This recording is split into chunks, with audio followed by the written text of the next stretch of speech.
मई का महीना आरंभ हो जाएगा और मई के महीने में जो भी पूरन चंद माह, पूरन चंदी माह, जिसको आप पूर्ण मासी बोलते हैं, तो पूरन चंद यानी जिस दिन चांद पूरा होता है उस दिन ऐसा माना गया कि बुद्ध ने उस दिन जन्म लिया, उसी दिन वो शरीर को छोड़े यानी मरे, निब्बान प्राप्त किया, और उसी दिन उनको ज्ञान प्राप्त हुआ।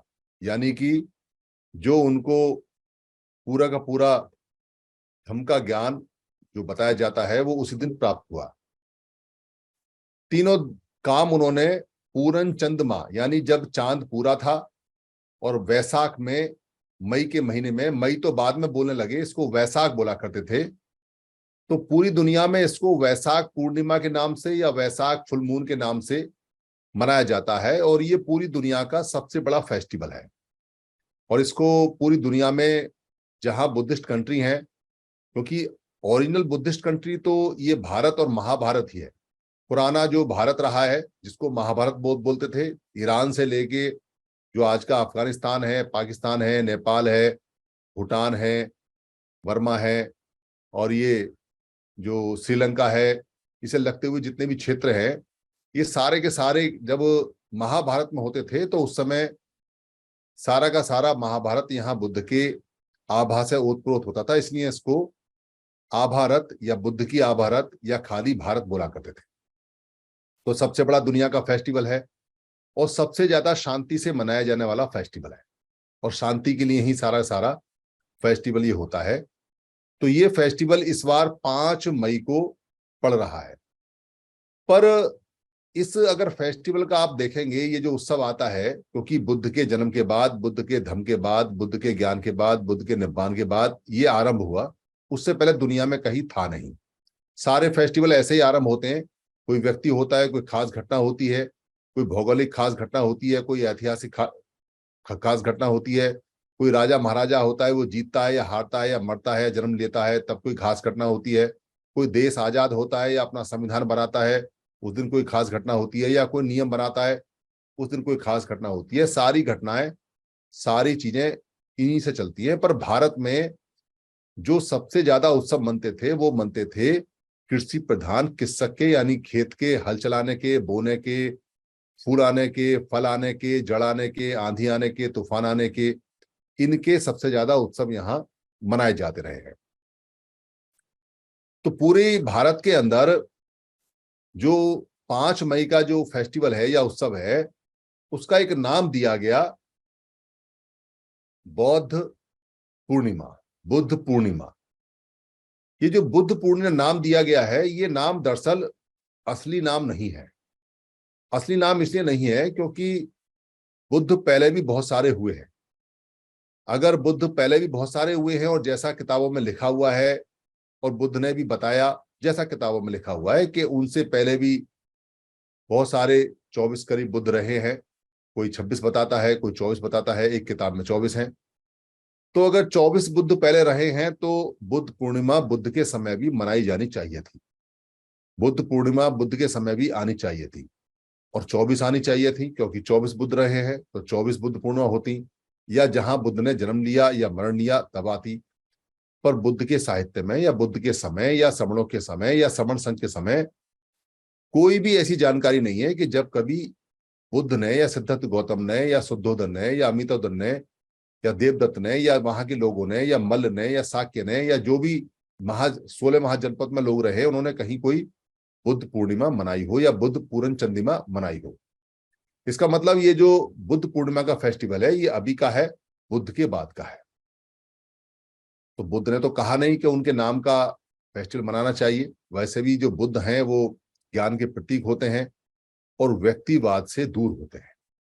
जितने भी बुद्ध हैं या जो बुद्ध आएंगे या जो बुद्ध चले गए, उनके सिर्फ बोध या बुद्ध उनको बोलते हैं या बुद्धक बोलते हैं, पर नाम किसी का नहीं होता। नाम सबके खत्म हो जाते हैं, परिवार भी खत्म हो जाते हैं, व्यक्ति भी खत्म हो जाते हैं, उनका कोई वंशज भी नहीं मिलता, उनका कोई वंशज भी नहीं होता। इसका मतलब परिवारवाद और व्यक्तिवाद पूरी तरह से खत्म किया गया है। जब परिवारवाद और बुद्धवाद पूरी तरह से खत्म किया गया, नामवाद पूरी तरह से खत्म किया गया, फिर ये कौन लोग हैं जिन्होंने इस फेस्टिवल को बुद्ध के नाम से प्रचारित किया?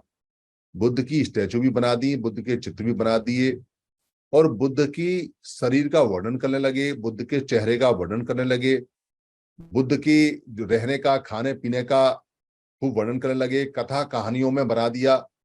बुद्ध का चेहरा इतना सुंदर बना दिया, और डे बाय डे और सुंदर बनाते जाते हैं कि एक नारी का चेहरा भी इतना सुंदर नहीं होता। किसने सर के ऊपर इतने सारी चटाई बना दी जबकि उन्होंने अपने बाल काटे? किसने इतने लंबे कान कर दिए? कान लंबे करने की कहानी क्या बना दी, उसको जस्टिफाई करने की चीजें क्या बना दी? और ऐसा एक भी मनुष्य बिहार के अंदर पाया नहीं जाता जैसी उनकी वेशभूषा या उनका रंग बनाया गया। इसको आप ऐसे समझे कि हमारे पूरे इतिहास के अंदर हम विचार पे चलते हैं, जो समण विचार है, जो समण कल्चर है। हम समण व्यक्ति के ऊपर नहीं चलते, हम समण परिवार के ऊपर नहीं चलते, हम समणों के नाम के ऊपर नहीं चलते। पूरी हिस्ट्री में, पूरी हिस्ट्री जितनी भी है समणों की कल्चर में, समणों के संघ में, उसमें एक व्यक्ति भी ऐसा नहीं है जो हमारा नायक रहा हो, जिसका हमने नायक होकर गुणगान किया हो, जिसका हम व्यक्तिवाद में नाम लेके आए हो, जिसका हमने नाम से जयकारा किया हो, जिसका हम नाम लेके मूर्तियां बना के चारों तरफ लेके घूमते हो। पर विचार हमने लिया और विचार से हमने काम किया, तो समण का जो विचार, समणों की जो आइडियोलॉजी है, और समणों का जो मत है, और समणों का जो धम्म है, और समणों का जो कल्चर है, और समणों की जो संस्कृति है, समणों का जो रहन सहन है, और जो समणों की भाषा है, और जो बाद में समणों की लिपि बनी, और जो समणों का भूगोल है, ये सबसे ज्यादा इंपॉर्टेंट है।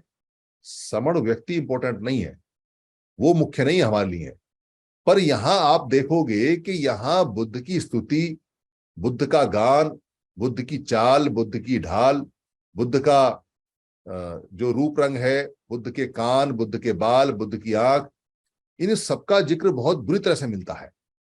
और बुद्ध का जो आइडियोलॉजी है वो पीछे रह गई, यानी बुद्ध के विचार को कोई अपनाता नहीं। भारत के अंदर बुद्ध का विचार गायब हो गया इस चक्कर में, क्योंकि बुद्ध को आगे कर दिया, बुद्ध यानी व्यक्ति को आगे कर दिया, और जो विचार था उसको खत्म कर दिया।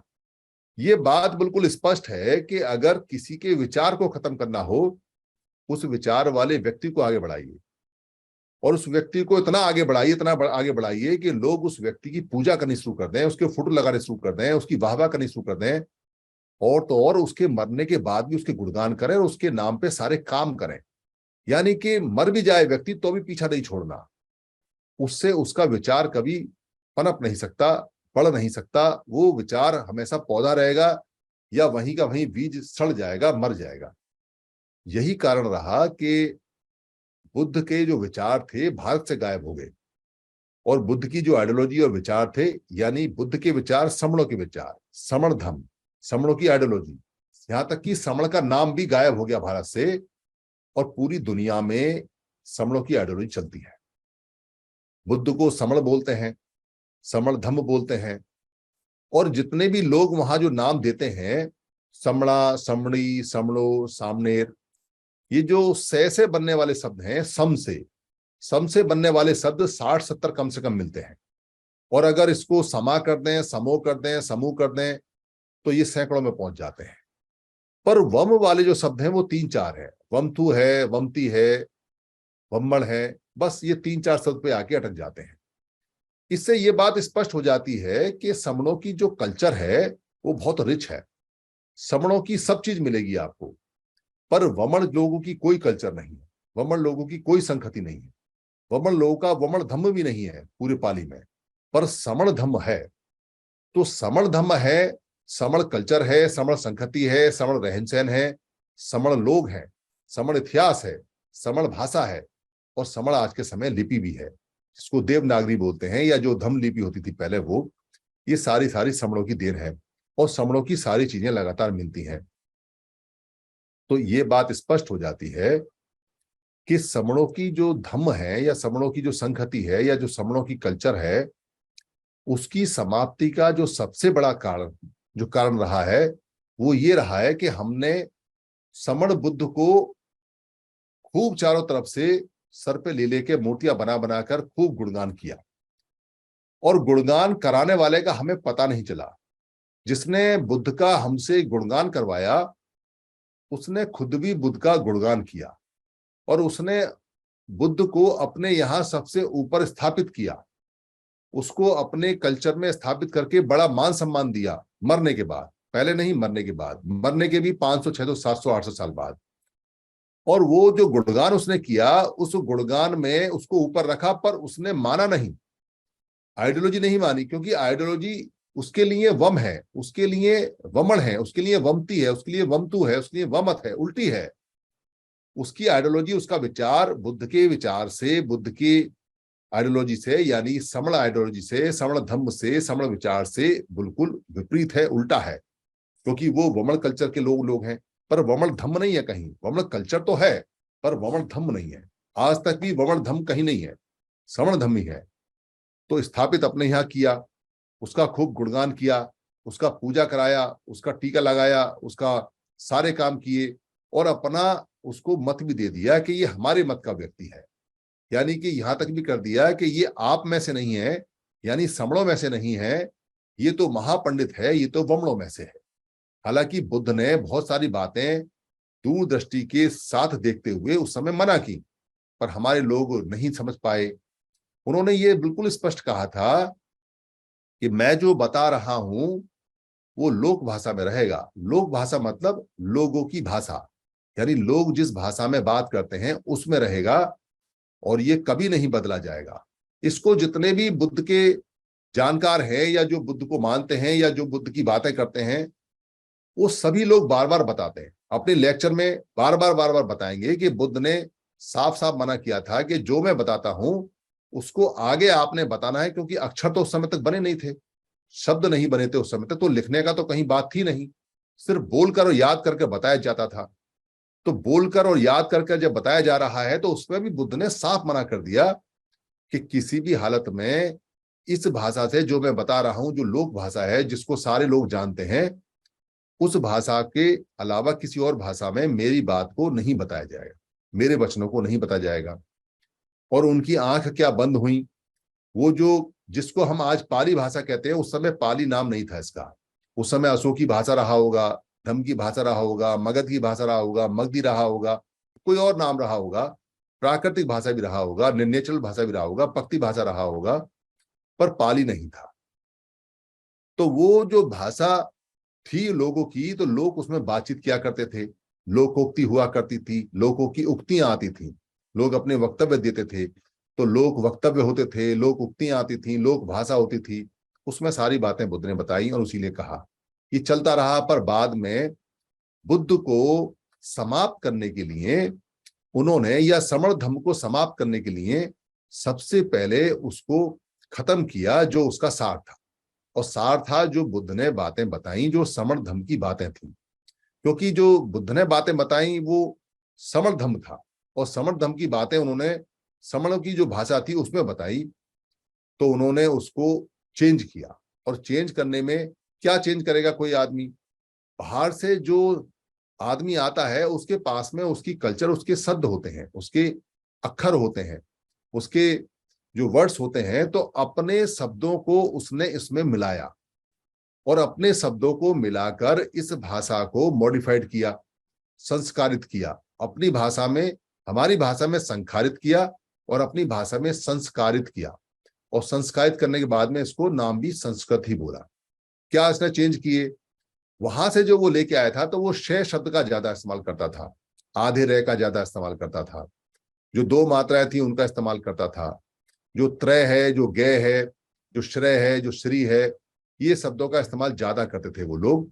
उन्होंने यहां से उन्हीं शब्दों को इसमें मिक्स किया, भाषा में बदला, और अपनी भाषा में इसको उन्होंने ट्रांसलेट किया, थोड़ा सा चेंज कर कर। जो चेंज बाद में पकड़े गए, जो लोग जो पढ़ने लगे लोग वो पकड़ लेते हैं कि ये कौन कौन से चेंज है और क्या क्या चेंज किए। और यहीं पर नहीं रुके, उसको संस्कृत करके, संस्कृत भाषा में चेंज करके फिर दोबारा से पाली भाषा में टर्मिनेट किया, फिर दोबारा से पाली भाषा में इसलिए किया ताकि लोगों को यकीन रहे कि ये बुद्ध के ही वचन है, बदले हुए नहीं है। क्योंकि बुद्ध ने कहा था मेरी भाषा के अलावा कोई भाषा इसमें डालनी नहीं है। तो यहां से गड़बड़ होती है और गड़बड़ इतनी ज्यादा होती है कि हम जो स्टूडेंट जिसको बोलते हैं इंग्लिश में, उसको समुद्देश्य बोलते हैं, यानी समण उद्देश्य। समण उद्देश्य का मतलब है जो समण है और सीखना चाहता है, जिसका उद्देश्य है कोई, उसको हम स्टूडेंट बोलते हैं। और उन्होंने उसको सामनेर कर दिया, सामनेर कर दिया, और सामनेर करके उसका अर्थ थोड़ा सा बदल दिया। ये बातें इसलिए ज्यादा इंपॉर्टेंट हैं क्योंकि आप ये बात समझो कि अभी भी हम व्यक्ति पूजा में लगे पड़े हैं, और अभी भी हम उसी जाल में फंसे हुए हैं जो जाल पहले था। हमारे जितने विद्वान हैं वो उन्हीं जालों को पढ़ते हैं और उन्हीं जालों पे बहस करते हैं और उन्हीं बात पे करते हैं, उन्हीं की किताब पढ़ते हैं, उन्हीं की भाषा पढ़ते हैं, उन्हीं के शब्द पढ़ते हैं और फिर उन्हीं पे बहस करते हैं। तो कोई आदमी अगर कीचड़ में धंस जाए और वो अपने आप को कीचड़ से कीचड़ लगा के साफ करना चाहे तो जिंदगी भर साफ नहीं होगा। कीचड़ से कीचड़ साफ नहीं होती कभी, कीचड़ में पानी डालेंगे तो ही साफ होगी। ये बिल्कुल स्पष्ट बात इसलिए है क्योंकि हमारे यहाँ बुद्ध की पूजा नहीं होती। कभी भी पहले भी कभी किसी भी नायक की हमने पूजा नहीं की, पर उसकी बात हमने सारी मानी और हमने उसके प्रतीक चिन्ह बनाए हैं जिनको स्तूप या थूप या चैत्य बोला करते हैं। वो हमारी परंपरा रही है, उसमें कोई नायक के नाम नहीं रहे। हमने कभी भी किसी का चैत्य या किसी का थूप या स्तूप या स्मारक नाम लेकर नहीं बनाया। हम उसको बस पूर्वज बोलते हैं, यानी पूर्व जन, हमसे पूर्व जन, हमारे पूर्व जन हो गए या हमारे जो अग्रज है वो हो गए, जो पहले थे पुराने, बस इतना कह के बोलते हैं। और गांव गांव में अलग अलग जो होते हैं, हम बाबा भी बोलते हैं कि ये हमारे बाबा का समाधि है या बाबा का है, बस इतना ही करके बोलते हैं, पर नाम हम नहीं लेते और ना ही नामों की हम व्याख्या करते, ना ही हम नामों को आगे बढ़ाते हैं। नामों को बढ़ाने की परंपरा नहीं। पर जो लोग हमें मारते हैं, जो हमें काटते हैं, जो हमें पीटते हैं, जो हमारा शोषण करते हैं, जो हमें नुकसान पहुंचाते हैं, जो हमें तोड़ते हैं, वो अपने यहाँ कोई ना कोई नाम बढ़ा के चलते हैं, इसलिए ताकि हम उस नाम में उलझ जाएं और हम भी नामों के पीछे लगे रहें, नामों के पीछे लगे रहें। इसीलिए नुकसान क्या हुआ? नुकसान ये हुआ कि उन्होंने इस समण धम्म को, क्योंकि बुद्ध का धम्म या बुद्ध धम्म कहीं किसी पाली के अंदर है ही नहीं। कोई भी बुद्ध जिसने भी धम्म बताए हैं वो समण धम्म बताए, क्योंकि वो समण रहे हैं।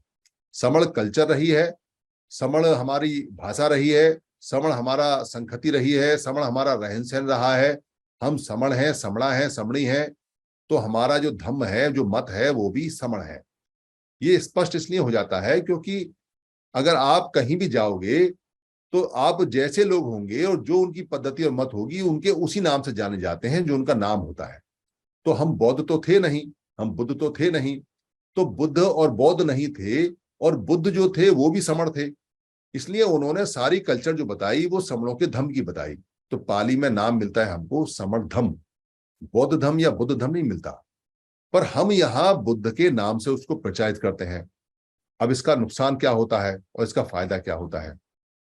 फायदा तो ये होता है कि जो लोग बुद्ध के समण धम्म को जान लेते हैं, बौद्ध धर्म के नाम से या बुद्धिस्ट के नाम से पढ़ लेते हैं और सही तरीके से जानते हैं और समझते हैं, उनको ये पता चल जाता है कि ये जो बात है बिल्कुल ठीक है। फिर उसके मन में एक छवि बनती है, जो छवि हमारे दिमाग में डाली गई है किताबों के थ्रू। बुद्ध का चेहरा ऐसा, बुद्ध के बाल ऐसे, बुद्ध का सर उठा हुआ, बुद्ध के कान लंबे, बुद्ध इतने खूबसूरत, बुद्ध ये वो। तो हमें कृतज्ञता कृतज्ञता बहुत ज्यादा हो जाती है, और वो कृतज्ञता जो कृतज्ञता होती है वो उस चेहरे के प्रति हो जाती है जो हमें बार बार दिखाई जाता है। ये काल्पनिक है, क्योंकि कोई नहीं जानता कि बिहार के लोग कैसे थे और बुद्ध कैसे थे और कैसा उनका चेहरा था, कैसा फुट था। पर हम उस काल्पनिक चेहरे में रम जाते हैं और हम फिर धीरे धीरे सार छोड़ना शुरू कर देते हैं, और जो असार होता है, जो चेहरा होता है, उसमें रम जाते हैं, जो कि झूठा है। उससे क्या होता है कि हम बुद्ध को सीख कर भी बुद्ध को नहीं सीख पाते। ये नुकसान होता है। और ये नुकसान होने से और बड़ा नुकसान होता है, और बड़ा नुकसान ये होता है कि बुद्ध के जानकार जो लोग हैं, जब बुद्ध को अपना उपास्य और बुद्ध को अपना गुरु मान लेते हैं, अपना शास्त्र अपना टीचर मान लेते हैं, उसकी शिक्षाओं को अपना मान लेते हैं, तो वो बुद्ध के ही प्रति नतमस्तक होते हैं और वो एक समुदाय बन जाता है, वो एक कम्युनिटी बन जाती है। और वो जो कम्युनिटी बनती है वो पूरे भारत की नहीं बनती, यानी सारे समणों की नहीं बनती, वो समणों के कुछ हिस्से की बनती है। यानी समण तो 120 करोड़ है, पर उसमें जो बुद्धिस्ट मानने वाले लोग हैं वो 0.6% है, या अगर जिन्होंने रजिस्टर्ड नहीं भी करा रखा हो तो 1% होंगे, 2% होंगे। तो आप अगर 2% और 5% भी लगा लो आप भारत में, है नहीं 5%, 0.6% ही है। आप 10%, 10 गुना करके ज्यादा बना लो तो 5% बैठते हैं। तो जो 95% जो समण है वो बुद्ध को नहीं जानते, और उनको लगता है कि बुद्ध भी एक अलग मत है, और बुद्ध भी जो बता रहे हैं वो अलग तरह का है, और ये लोग गंजे रहते हैं, ये लोग लाल कपड़े पहनते हैं, ये लोग करुणा मैत्री में रहते हैं, आंख बंद करके बैठते हैं, ऐसा लोग मान लेते हैं, और बाकी लोग उन तक पहुंच नहीं पाते।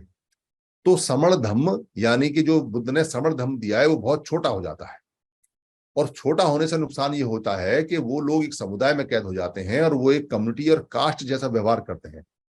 उससे संविधान का मकसद खत्म हो जाता है, क्योंकि संविधान को संख्या चाहिए भारी, और वो संख्या आती नहीं है। और जो मत के लोग हैं, जैसे रविदास मत के लोग हैं, वो बुद्ध मत को नहीं मानते, उनको रविदास उनके गुरु हैं, वो उसमें फंसे हुए हैं, जबकि वो भी समण धम्म है। जो रविदास जी ने दिया है, गुरु रविदास जी ने दिया है, वो भी समणों का धम्म है, वो भी समण थे। वैसे ही जो कबीरदास हैं उनका समण धम्म है, और वैसे ही जो नामदेव हैं वो भी समण हैं, उनका भी समण धम्म है, और वैसे ही जो सतनामी लोग हैं, जो गुरु घासीदास हैं, वो भी समण धम्म है, चाहे वो गार्ड के हों, चाहे वो गुरु चांद ठाकुर हों, चाहे वो बिरसा मुंडा हों, चाहे कोई भी हो। इनकी संख्या समणों की अलग अलग भाषाओं में अलग अलग जगह अलग अलग है। अब सारी भाषाएं सारे गुरु नहीं जान सकते। जो पंजाबी सीखा हुआ गुरु है, पंजाब के अंदर है, वो तमिलनाडु में जाके कैसे पेरियार साहब का काम करेगा, और कैसे, और जो पेरियार साहब ने वहां तमिल में बोला है उसको कैसे यहाँ सिखाओगे अगर भाषा का कन्वर्जन नहीं है। या जो व्यक्ति कर्नाटक के अंदर लोगों को सिखा रहा है वो कैसे आके हिंदी भाषा में सिखाएगा, वो तो कन्नड़ बोलेगा। या जो केरल के अंदर बोलता है वो कैसे आएगा, कैसे करेगा। तो संत सारे सारे जितने भी हैं वो अलग अलग टुकड़ों में बट गए, और बुद्ध भी अलग हो गए। अब हम आपस में एक दूसरे के जो मत हैं उनको जानते नहीं, और अपने मत के जो गुरु हैं उनका जो फोटो और उनका जो नाम है उसमें हम गले में लटका के, उसकी टी शर्ट पहन के, उसका फोटो लगा के, उसकी किताब छाप के, और हम उस पे बहस किए जा रहे हैं कि हमारा जो गुरु है उसने सबसे बेहतर बताया, हमारे गुरु को सबसे ज्यादा पता है, हमारा गुरु सबसे बड़ा ज्ञानी है। और हम बड़े छोटे में पढ़ के असमानता में आ जाते हैं, यानी समण धम्म से वमण धम्म में आ जाते हैं, विपरीत धम्म में आ जाते हैं। समता का धम्म खत्म हो जाता है, और वमता का वमड़ा जो धम्म है, वमता का उल्टा वाला, वो आरंभ हो जाता है। इससे बड़ा भारी नुकसान होता है, सिर्फ इस कारण से कि हम अपने संतों के चेहरे और फोटो को लेकर आगे बढ़ रहे हैं, और उनकी विचारधारा, उनकी जो बात है उसको नहीं समझ रहे हैं। समण धम्म की जो विचारधारा है या समण धम्म का जो मत है, आप किसी भी समण संत का अगर उठाओगे एक सा मिलेगा, और किसी भी वमन संत का उठाओगे तो भी एक सा मिलेगा। अंतर मिलेगा उनमें कि वो एक दूसरे के विपरीत होंगे। जो समण धम्म के लोग हैं वो सारे के सारे करुणा वाले हैं, मैत्री वाले हैं, समता वाले हैं, भाईचारे वाले हैं, प्यार वाले हैं, मोहब्बत वाले हैं, एक दूसरे की मदद करने वाले हैं।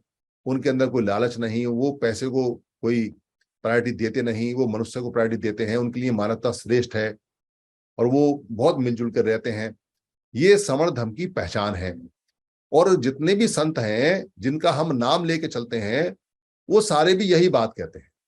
अगर कोई संत है और आपको ये पहचान करनी है कि ये समण संत है या समण या वमण संत है, या ये पहचान करनी है कि ये समण धम्म का संत है या ये वमण धम्म का संत है, तो जो उसके गुण हैं, जो वो विचार बताता है, उससे आपको पता चल जाएगा कि ये समण धम्म का गुरु है या ये वमण धम्म का गुरु है। तो जितने भी हमारे समण धम्म में लोग आए और समण धम्म उन्होंने बताया, अलग अलग भाषाएं हो सकती हैं, अलग अलग समय हो सकता है, अलग अलग उनके बताने के तरीके हो सकते हैं, पर वो सारे तरीके, सारी बातें सेम है, कोई सा भी अंतर नहीं है। अब हम जो 5 तारीख को यहाँ मनाने वाले हैं, अब हम एक संत का काम बताएंगे और एक संत के ऊपर हम झंडा फहराएंगे। हम समण धर्म का झंडा नहीं फहराएंगे, हम बौद्ध धर्म का झंडा फहराएंगे। अगर हम बौद्ध धर्म का झंडा फहराएंगे या बुद्ध धर्म का झंडा फहराएंगे तो हम जीत नहीं पाएंगे, क्योंकि बौद्ध धर्म जो ब्रांच है वो समण धर्म की है। और अगर आप खाली बौद्ध धर्म का झंडा फहराते हैं तो बाकी समणों के संत अपने दिन का इंतजार करेंगे कि जिस भी संत का जब कोई पूर्णमासी आएगी, कोई दिन आएगा उसका जीने का, मरने का या उसके ज्ञान का, तो बाकी लोग उस दिन मनाएंगे। तो हमारी ताकत लगातार लगातार लगातार टूटती जाएगी, सिर्फ इस कारण से कि हम अपने श्रमण धर्म के संतों की बात को चेक नहीं कर रहे कि वो सारे मत एक हैं, वो सारी बातें एक हैं। हम उनके चेहरे और उनकी भाषा और उनकी उनकी जो लिबास है, उनका जो पहनावा है, जो उन्होंने परंपराएं दी हैं, उसमें जा रहे हैं और उसमें उलझे हुए हैं। तो जिंदगी में भी बौद्ध धर्म हमारा बेड़ा पार नहीं कर सकता, तो जिंदगी में भी रविदास धर्म हमारा बेड़ा पार नहीं कर सकता, तो जिंदगी में भी कबीर दास का धर्म हमारा बेड़ा पार नहीं कर सकता, तो जिंदगी में भी गुरु घासीदास का धर्म हमारा बेड़ा पार नहीं कर सकता, तो जिंदगी में भी जो दुर्बलनाथ महाराज है उनका धर्म हमारा बेड़ा पार नहीं कर सकता, तो जिंदगी में भी जो हमारे गुरुचांद ठाकुर हैं उनका या हरिचंद ठाकुर हैं उनका धर्म हमारा बेड़ा पार नहीं कर सकता। क्यों? क्योंकि संख्या टूट गई हमारी और हम थोड़ी थोड़ी संख्या में बट गए और एक दूसरे के यहाँ हम आते नहीं, जाते नहीं, हम बात नहीं करते। हमको पता ही नहीं है कि ये सारे के सारे संत और ये सारा का सारा धर्म श्रमण धर्म का हिस्सा है और ये श्रमण धर्म में आता है। हमको कोई बताने वाला ही नहीं है कि हम श्रमण हैं, ये हमारी श्रमण का हिस्सा है और हमारा श्रमण धर्म के ये सारे गुरु हैं और ये सब एक हैं। हमको कोई बताए तो हम जाएं।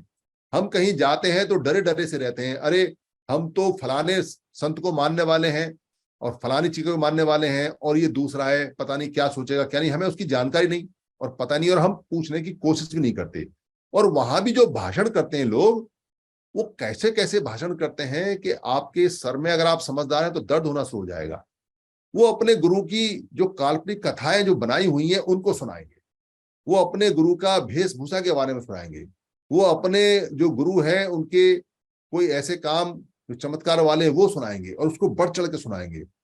पर गुरु ने क्या कहा ये नहीं बताएंगे। और सारे गुरुओं के मत की तो कोई तुलना करता नहीं। कोई भाषण ऐसा नहीं है बाबा साहब के भाषण को छोड़ के जो सारे संतों की तुलना करता हो। और बाबा साहब ने कितना स्पष्ट कहा था, सभी धर्मों का, सभी धर्मों का, सभी मतों का अध्ययन करना चाहिए। कंपैरेटिव स्टडी करेंगे, तुलनात्मक अध्ययन करेंगे तो हमें पता चलेगा कि हमारा समर्थन कहाँ है और बाकी लोग कहाँ स्टैंड करते हैं। पर हम इतने ज्यादा फंसे हुए हैं कि एक को ही मानते हैं और एक को काम करना शुरू कर देते हैं और उसी की वजह से हमारा जो उद्धार है वो नहीं होता। क्यों नहीं होता? क्योंकि संविधान की रिस्ट्रिक्शन है। संविधान बीच में आता है। संविधान ये कहता है मुझे आपके गुरु से मतलब नहीं है कि आप किस मत को मानते किसको नहीं मानते, मुझे तो इस बात से मतलब है कि आपकी संख्या कितनी है। अब जो गुरुओं को मानने वाले लोग हैं, संतों को मानने वाले लोग हैं, किसी के भी हैं, उनकी संख्या उठा लो, उनकी संख्या, और फिर वो जातियों में बटे हुए लोग हैं, फिर वो सरकारी कर्मचारियों के ग्रुप में बटे हुए लोग हैं, फिर वो लड़कों के दलबल में बटे हुए लोग हैं, फिर वो आर्थिक जो संसाधन है उनमें बटे हुए लोग हैं, फिर वो काले घोरे छोटे और भाषा के मत में प्रांतों में बटे हुए लोग हैं। तो संख्या कहां से लाओगे? कैसे इकट्ठा करोगे? कौन सा धागा है जो इन सारे मतों को, सारे संतों को बांध सकता है? और वो धागा हमारे पास बहुत पहले से है। पर क्या हुआ? बुद्ध को श्रमण बोलने लगे। अब श्रमण बोलने लगे तो श्रम ही करते रहेंगे बुद्ध तो पूरी जिंदगी। श्रमण कोई बोलता नहीं, श्रमण कोई कहता नहीं। जितने भी भिक्खु हैं, जितने भी धर्म के जानकार हैं, वो श्रामणेर और श्रम और श्रमण करते रहते हैं। महाश्रमण करते रहेंगे बहुत ज्यादा, पर श्रमण करने को तैयार नहीं है, श्रमण कहने को तैयार नहीं है। और श्रमण धर्म का तो नाम भी नहीं जानते कि श्रमण धर्म, वो ये भी नहीं जानते कि ये जो बौद्ध, जिसको वो बौद्ध धर्म बोलते हैं, बुद्ध ने कोई अपने नाम से धर्म नहीं दिया। बुद्ध ने तो श्रमणों का प्राचीन धर्म श्रमण धर्म के नाम से दिया और श्रमण धर्म के नाम से ही वो लिखा हुआ है पाली के अंदर। पर कहे कौन? क्योंकि बौद्ध धर्म जिन्होंने प्रचारित किया, जिन्होंने अपना शब्द जोड़ दिया, हालांकि बौद्ध झूठा शब्द है, दो मात्रा का हमारे यहाँ होता नहीं, इसको बोध बोलते हैं या बुद्ध धर्म बोलते हैं। तो बुद्ध धर्म दिया या बौद्ध धर्म दिया, पर नाम से प्रचारित किया, इसलिए हमारा एक दायरा खिंच गया, एक लाइन खिंच गई और हम उसमें कैद हो गए। और जब तक लाइन टूटेगी नहीं, जब तक हम आपस में मिलेंगे नहीं। हर व्यक्ति अपने संत के, अपने गुरु के दड़वे में, दायरे में, उसके अहाते में, उसके कैंपस में, उसके जो उसका डेरा है उसमें बंधे हुए हैं। वो अपने डेरे से, अपने आश्रम से, अपने उस चक्रव्यूह से बाहर नहीं निकल पा रहा है, क्योंकि उनमें आपस में वैमनस्य हो गया है। वो एक दूसरे को जानते भी नहीं, वो देखते भी नहीं। और ये बहुत बड़ी गंभीर समस्या है जो पैदा की गई है। ये है नहीं समस्या, पैदा की गई है। और ये पैदा ऐसे की करके जाती है कि कोई भी संत आता है तो उसके जाने के बाद में उसके जो अनुयायी, जिनको ठग अनुयायी बोलते हैं, वो उसके नाम को आगे बढ़ा के पैसा कमाते हैं और नाम को आगे बढ़ा के प्रसिद्धि कमाते हैं। वो कभी नहीं कहते कि साधु ने, संत ने हमको अपने नाम से आगे बढ़ाने के लिए, कभी नहीं कहा। इसलिए बुद्ध को तो पता ही नहीं कि उनके नाम से यहाँ मत बन गया, उनके नाम से यहाँ एक समुदाय बन गया, उनके नाम से एक कम्युनिटी बनी हुई है जो कि बहुत थोड़ी सी है। उन्होंने तो पूरी दुनिया के हिसाब से ये समण धम्म दिया था, और जो पूरी दुनिया के अंदर सत्य भी है, जो सनातन भी है, जो संतनो भी है, पर उसको बहुत छोटा कर दिया। और अफसोस ये है कि जिस बुद्ध ने इसको बहुत बड़ा किया, उसी बुद्ध के नाम से छोटा कर दिया। और यही सारे संतों के साथ हुआ है। तो इसको जब तक आप समझोगे नहीं कि सारे संत समण धम्म बताते हैं, और जब तक आप ये बात प्रचारित नहीं करोगे और जानोगे नहीं और अपने अंदर इस बात को नहीं उतारोगे कि हर संत हमारा है, समण धम्म का संत है, समण संत है, अगर वो करुणा, मैत्री, भाईचारा, प्यार, मोहब्बत, मिलना जुलना, इसकी बात करता है, चोरी के लिए मना करता है, व्यभिचार के लिए मना करता है, शराब के लिए मना करता है, जुए के लिए मना करता है, गंदे काम के लिए मना करता है, और अच्छे काम के लिए कहता है, तो वो संत समण धम्म का संत है, समण संत है, ना कि वो अपने नाम का संत है। ये छोटी सी बात अगर समझ जाते हैं तो फिर हमारा काम आसान हो जाता है। फिर हम बुद्ध पूर्णिमा को अच्छी तरह मना सकते हैं। और इसमें बहुत स्ट्रगल करना पड़ेगा बौद्ध धर्म से समण धर्म तक खींच के लाने में, क्योंकि जो एक बार किसी संत का, किसी गुरु का अनुयायी हो जाता है, चेला हो जाता है, वो मर तो जाएगा पर छोड़ता नहीं है, लिपट जाता है उससे, क्योंकि पूरी जिंदगी उसने उस व्यक्ति की भक्ति की होती है, उसको माना नहीं है कहीं भी। किसी को अगर कहो कि भाई आप डॉक्टर अंबेडकर का नाम लेते रहते हो, पर डॉक्टर अंबेडकर तो समण है और हम भी समण हैं, तो जो डॉक्टर अंबेडकर को व्यक्ति मान के चलते हैं और उनकी विचारधारा को नहीं मानते, वो डॉक्टर अंबेडकर के भक्त हैं, पर डॉक्टर अंबेडकर का काम नहीं करते। क्योंकि डॉक्टर अंबेडकर ने तो सबको इकट्ठा करने के लिए कहा था कि जितने समण हैं, उन्होंने तो साफ कहा था कि दो तरह की लड़ाई है, एक समण कल्चर की और एक वमण कल्चर की। तो समण लोग अगर इकट्ठे होंगे तो इसको फाइट कर सकते हैं, और इकट्ठे होने के लिए कहा भी है। ये बात उन्होंने स्पष्ट कही है, पर इसको माने कौन? यहाँ तो झंडा बुलंद कर करके एक से एक बड़ा डॉक्टर अंबेडकर का अनुयायी बनने में लगे पड़े हैं। बस जितना बड़ा नारा, जितना बड़ा झंडा, उतने बड़े अनुयायी। इससे हमारी दिक्कत हो रही है, क्योंकि डॉक्टर अंबेडकर ने जो संविधान के अंदर दिया है वो समण धम्म है। वो समणों का, जो समण में अगर हम खाली सम और रे के बीच में विधा लगा दें तो संविधान हो जाता है, संविधान हो जाता है। और संविधान धम्म या समण धम्म एक ही बात है, अलग अलग नहीं है। इसलिए आप संविधान धम्म कह सकते हो, संविधान धम्म कह सकते हो, या समण धम्म कह सकते हो। ये भारत की कल्चर और भारत की प्रॉपर्टी है। तो बुद्ध पूर्णिमा आ रही है, इस बार एजेंडा भी लगा हुआ है, बुद्ध पूर्णिमा कैसे मनानी है, क्या करना है, तो उस पर डिसाइड करेंगे। सब लोगों की चर्चा होगी कैसे मनाना है, क्या कैसे नहीं मनाना है। पर आप अगर जीतना चाहते हो तो समणों के जितने संत हैं उनको एक दृष्टि से देखना आरंभ करो। अगर आप एक दृष्टि से देखना आरंभ नहीं करेंगे तो आप बटे रहेंगे। हमारे जो टुकड़े हो रहे हैं वो बहुत जगह हो रहे हैं। हमारे कास्ट के नाम पे टुकड़े हो रहे हैं। वो जो हमारा सिस्टम है, जो हमारा रूल है, जिसमें हम तीसरा रूल कहते हैं कि जाति अभ्यास कभी नहीं, वो हमने खत्म कर दिया। जो हमारे यहाँ टुकड़े हो रहे हैं हमारे गुरुओं के और मतों के, वो समण धम्म से खत्म हो जाएंगे। अगर हम सभी को समण धम्म कहेंगे तो वो ऑटोमेटिक खत्म हो जाएंगे। उन सबको समण धम्म में आना पड़ेगा, क्योंकि सच्चाई यही है। वो भी खत्म हो जाएंगे। जो हमारे राजनीतिक पार्टियां या जो ऐसे संगठन है, जो सामाजिक संगठन है, उनको हम कहते हैं कि इकट्ठे हो जाओ, अगर उनका हम चंदा बंद कर देंगे तो वो भी इकट्ठे हो जाएंगे, क्योंकि उनकी रसद बंद हो जाएगी तो उनको इकट्ठा होना पड़ेगा। क्योंकि वो सारी की सारी राजनीतिक पार्टी समणों की राजनीतिक पार्टी है, वो समण राजनीतिक पार्टी है। तो समण राजनीतिक पार्टी बहुत सारी नहीं हो सकती। अगर जाति की राजनीतिक पार्टी बनाओगे तो बन सकती है अलग, अगर आप गुरु के मत की अलग राजनीतिक पार्टी बनाओगे तो बन सकती है अलग, पर अगर आप समणों की राजनीतिक पार्टी बनाओगे तो आपको एक बनानी पड़ेगी। इसलिए देर सवेर वो भी समणों की राजनीतिक पार्टी एक होगी, और होगी तभी जब आप ये कहोगे कि भाई समणों की राजनीतिक पार्टी इतनी क्यों। वैसे ही जो सामाजिक संगठन है वो सारे समणों के हैं, पर वो अलग अलग टूटे हुए हैं। उनको कहना पड़ेगा कि जब ये समणों का सामाजिक संगठन है तो इतने सारे क्यों, ये बात कहनी पड़ेगी। और चंदा हम देंगे जब, इकट्ठे होके आओगे जब, वो हमारा स्लोगन चलता है। तो चंदा हमने बंद किया हुआ है, और जिन्होंने नहीं किया है वो अपना मन पक्का कर लें, क्योंकि समय बड़ा कम है, और चंदा उनका बंद कर दें।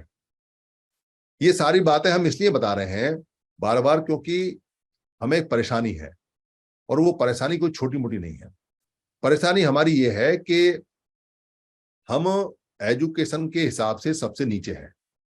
हमारे पास में, हमारे जितने भी समुदाय के लोग हैं उन सबके पास में एजुकेशन नहीं है।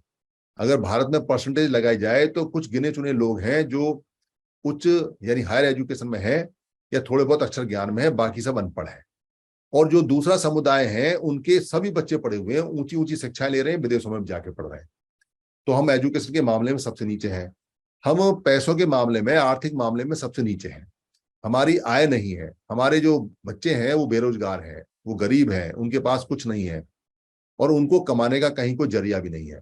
ऊंची एजुकेशन है नहीं, जिनके पास ऊंची ऊंची एजुकेशन है उनको नौकरी नहीं है, क्योंकि नौकरियां खत्म की जा चुकी हैं। आरक्षण तो है पर नौकरियां खत्म, सरकारी डिपार्टमेंट बिक गए और इंडस्ट्री हमारे पास है नहीं। और खेत में हमें बेगारी करनी पड़ती है, खेत हमारे पास है नहीं, वैसे भी खेतों में मशीनें आ गई हैं और विदेश में हमारा कोई है नहीं। तो हमारे बच्चे और हम करेंगे क्या? तो हमारे पास करने को कुछ नहीं है, और जिसके पास करने को नहीं होता वो व्यक्ति बेकार होकर मर जाता है, या तो डिप्रेशन में मर जाता है और या कहीं कोई क्राइम करेगा तो क्राइम में मारा जाता है। तो उसके पास काम नहीं तो खाएगा क्या? तो बेरोजगार होगा तो डिप्रेशन में आएगा, तो परेशान होगा तो पागल हो जाएगा, या लड़ेगा मरेगा तो जेल में चला जाएगा। और जो सरकारी नौकरियां हमारे लोगों को मिली थी वो डिपार्टमेंट बंद हो चुके हैं, उनमें से बहुत सारे लोगों को वीआरएस मिल चुका है, बहुत सारे लोग रिटायर हो चुके हैं, नई भर्तियां है नहीं। उनके बच्चे जो पढ़े लिखे हैं वो काम पे लग नहीं पा रहे हैं। और प्राइवेट में तो 10-15 हजार रुपये मिलते हैं, उससे होगा क्या? उससे तो आप कुछ नहीं कर सकते, इतना खर्चा तो आपका आने जाने का बैठ जाता है, तो करेंगे क्या? और इससे भी बड़ी बात यह है कि हर काम की मशीन आ गई है, यानी कि ऐसा कोई काम नहीं है जिसकी मशीन ना हो। खेत जोतने की मशीन है, घर बनाने की मशीन आ गई है, लिखने की मशीन आ गई है, कंप्यूटर सारे काम कर रहे हैं। यहाँ तक कि जितने भी कंसल्टेंसी के काम हैं, एलडीसी के, यूडीसी के, डॉक्टर के, इंजीनियर के, वो सारे सारे कंप्यूटर करते हैं। सिर्फ आप मुंह से बोलो कि आपको ये चाहिए, वो छाप के आपको दे देगा। वो सारे सारे काम मशीनें करने लगी हैं। और जो लेबर के मजदूरी काम थे वो बड़ी बड़ी मशीनें कर रही हैं। और यहाँ तक कि जो डिलीवरी का काम था वो भी अब ड्रोन आने वाले हैं, वो कर रहे हैं। कारें भी जो आ रही हैं वो बिना ड्राइवर की ड्राइवरलेस कारें आने वाली हैं, ट्रेन भी आने वाली हैं। और आदमियों की आवश्यकता लगभग खत्म हो जाएगी। तो जब आदमियों की आवश्यकता खत्म हो जाएगी तो सबसे ज्यादा जो आदमी खत्म होंगे वो समणों के खत्म होंगे, क्योंकि समणों के पास में ना तो पॉलिटिकल पावर है, ना समणों के पास में कोई बहुत ऊंची एजुकेशन है, ना समणों के पास में इंडस्ट्री है, ना समणों के पास में पैसा है, ना समणों के पास में खेत है। तो लाचार व्यक्ति, मजबूर व्यक्ति सबसे ज्यादा मारे जाते हैं, जैसे कोविड में मारे गए। कोविड में जो आया उसके अंदर जो मरे हैं, अभी जो आती है न्यूज उसमें ये आता है 60-70 लाख लोग मरे हैं। ज्यादा भी मरे होंगे क्योंकि हमारे पास कोई आंकड़ा तो है नहीं, जो खबरें आती हैं उसी से हम तो काम चलाते हैं।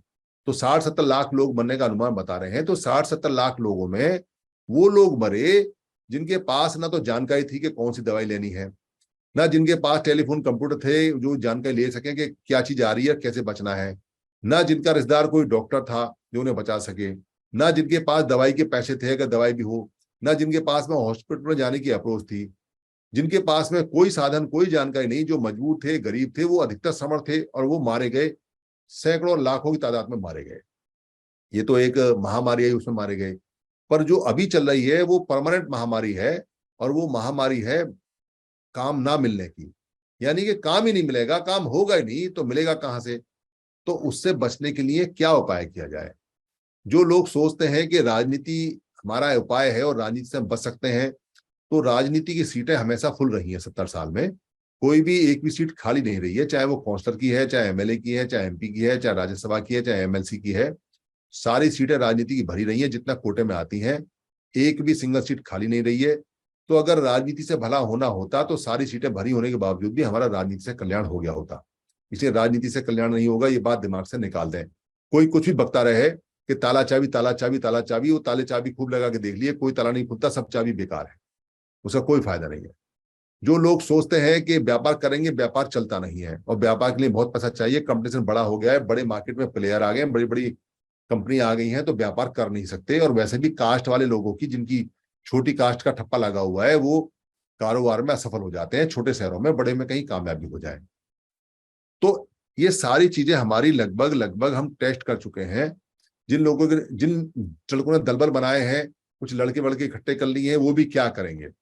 जब तक उनको बाहर से पैसा मिल रहा है वो गाड़ी घोड़े में घूमते रहेंगे, हेलीकॉप्टर में घूमते रहेंगे, एप्पल का मोबाइल लेके और कुछ पैसा खर्च करते रहेंगे। जब लोगों का काम निकल जाएगा उनको लात मार के बाहर कर देंगे। वो लड़के ऐसे कैसे देखते रहेंगे, उनको सिर्फ डाइवर्ट किया जा रहा है, उनको मिलेगा कुछ नहीं। और जो लोग पुराने जो सरकारी कर्मचारी रहे हैं उनकी पेंशनें खत्म हो जाएंगी, वो वैसे खत्म हो जाएंगे, कुछ मर जाएंगे, कुछ की पेंशन खत्म हो जाएंगी, वो वैसे मारे जाएंगे। पढ़ाइयां सब प्राइवेट हो चुकी हैं, तो बचने का कहीं कोई रास्ता है नहीं।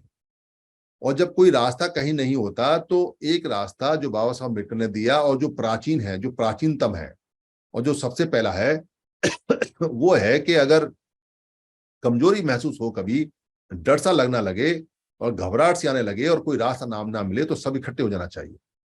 इकट्ठे होते ही ताकत आ जाती है। ये प्राकृतिक फार्मूला है।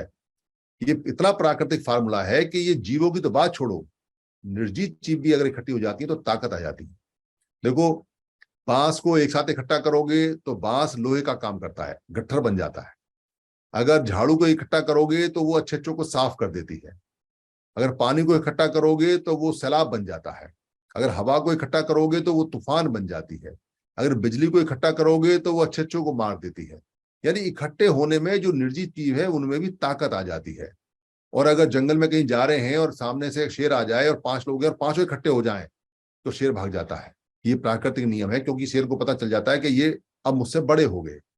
वैसे ही जब कोई समझ ना आए, कोई रास्ता समझ में ना आए, तो बिना सोचे समझे, बिना अकल का इस्तेमाल किए हुए इकट्ठे हो जाना चाहिए, क्योंकि इकट्ठे होने का कोई नुकसान नहीं है। जैसे कहते हैं ना कि देसी दवाई है या होम्योपैथी की दवाई है, अरे इसको खा लो, बीमारी होगी तो खत्म हो जाएगी और नहीं होगी तो कोई नुकसान नहीं करेगी।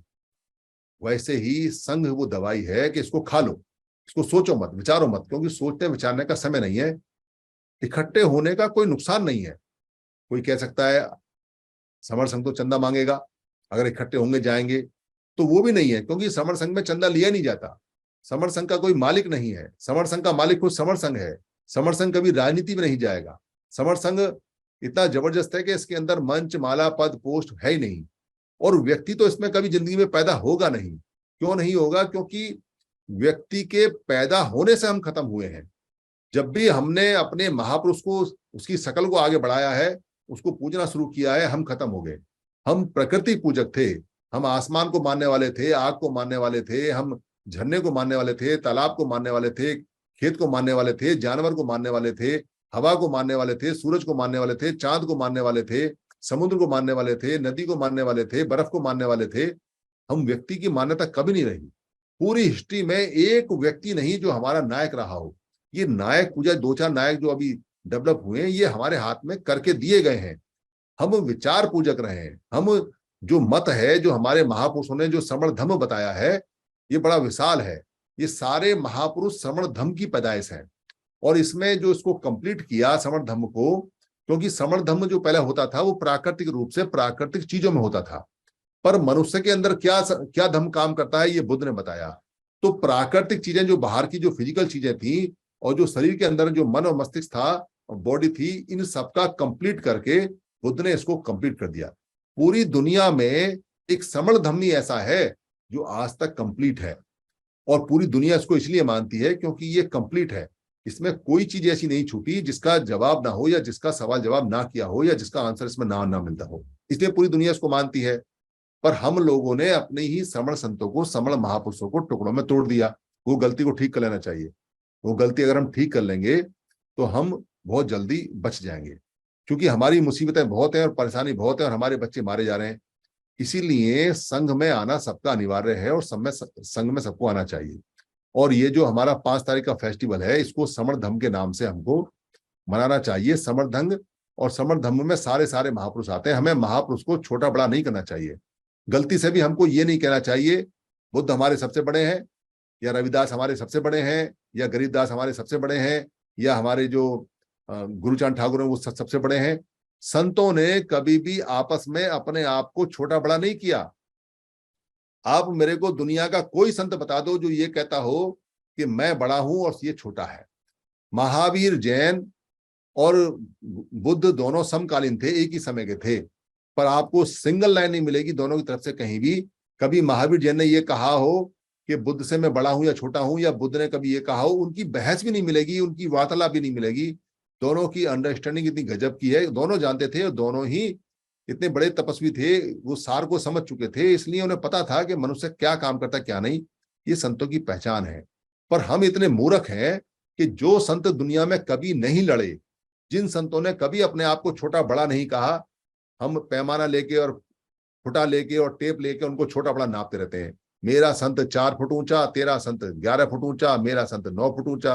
अरे पागल हो क्या? जब संतों ने खुद आपस में कभी छोटा बड़ा नहीं किया तो हम कौन होते हैं उनको बांटने वाले, उनको तोड़ने वाले? इसलिए समण धम के समण संतों को एक लाइन से मान के चलेंगे, और जितनी जल्दी ये काम औरों को भी सिखा देंगे, उतनी जल्दी हम सारे समणों का, संतों का जितना भी वैशाख पूर्णिमा है या जो पूर्णिमा आती है उन सबको मनाएंगे और समण संत और समण धम के नाम से बनाएंगे, तो हम जीत जाएंगे। फिर जीतने की गारंटी है, क्योंकि हम सारे संतों को इकट्ठा कर लेंगे, और जब संत इकट्ठे होंगे तो संतों का संघ बन जाएगा। संतों का संघ मतलब संतों के विचारों का संघ बन जाएगा। और आपको जान के हैरत और खुशी होगी कि जो संतों के विचारों का संघ बनेगा वही समण संघ बनेगा, वही समण संघ है, वही समण धम है। हम सब एक हैं, सारे संत एक हैं, सारे लोग एक हैं, सारा धम एक है, सारा संघ एक है। ये भाव जिस दिन हमारे मन में तेजी से बढ़ना शुरू होगा, हम बताना शुरू कर देंगे, हमारी उस दिन से जय होनी शुरू हो जाएगी। दुनिया की कोई ताकत हमको हरा नहीं सकती। मेरे इस वक्तव्य में अगर आपको कहीं कोई परेशानी हुई या किसी को कोई कष्ट हुआ, कोई अपशब्द इसमें हुआ हो, तो संघ मुझे माफ करे, संघ मुझे माफ करे, संघ मुझे माफ करे। धन्यवाद।